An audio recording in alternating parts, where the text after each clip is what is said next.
who will second Amendment A. Both are first-time speakers. Randall Foggy.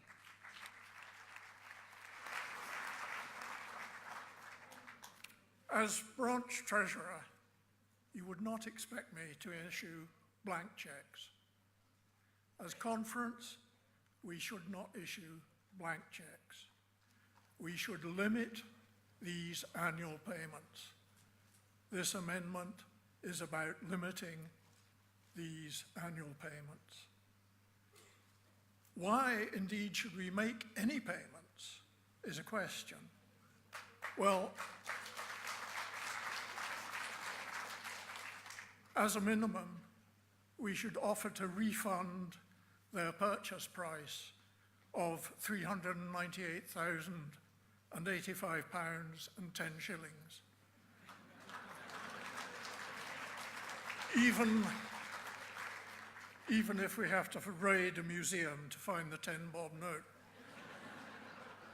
However, just as the English, with the Union equivalent, which that was, of 1707, we shouldn't specify what these payments are for. We should not disclose our red lines before negotiations. Teresa's fate shows what happens when you do.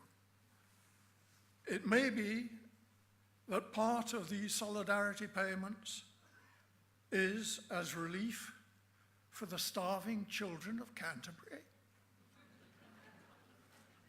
And that brings me to my final point. We cannot predict the circumstances under which we will be negotiating our independence. There may be starving children in Canterbury, riots in Tottenham, Toxteth in flames, and the pound worth 50 cents, US or euro. We have seen in Brexit just how incompetent the great British government is. A disaster scenario is almost as likely as the one imagined by the Growth Commission. Times are not normal. We have not recovered from the crash of '08. It is cheaper to borrow overnight without security than with security. That is not normal.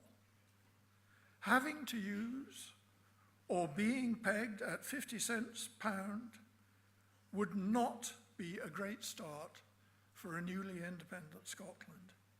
What is important is that we are seen to have a plan and that we are open to changing our plans if circumstances change. Here is a plan from 1952. Here is our plan from last time. We make plans, and if circumstances change, we change our plans. That is the message that people should pass on the doorsteps. The Kirkcaldy limiting amendment has no blank cheques in it. It has no red lines, and so I commend it to conference. Thank you, Randall. And to second Amendment A, Jim Stamper, and if I can ask George Kerrivan and Bill Ramsey to be ready to be called.